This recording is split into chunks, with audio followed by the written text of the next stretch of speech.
ઘણાય તો મનમાં એમ વિચાર કરે કે જ્યાં હોય ને આ મેલડી આને શું આપતી છે। અમે સાહેબ સાથી ઠોકીને કહી છીએ, દેવને તમે માનતા હોય તો ભલે, ન માનતા હોય તો ભલે, મેલડી કરે એવું દુનિયામાં કોઈ ન કરે ને મેલડી આપે એવું કોઈ ન આપે છે। શું કામ?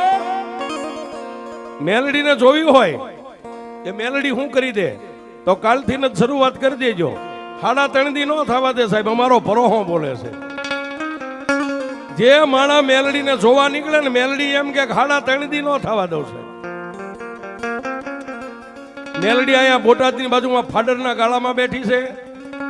મેલડી અમારા રાજુ ભુવાના આંગણે અહીં બોટાદમાં અહીંથી 5મી શેરીમાં જ બેઠી છે। મેલડીને જોયું હોય તો ખાતરી કરવા માટે બાયુને ચડાવીને જાજો સાહેબ। મેલડી કે મારી સામે બાયું ચડાવે અને જો એકવાર હાથમાં વાટકો લઈને ભીખ ન મગાવું તો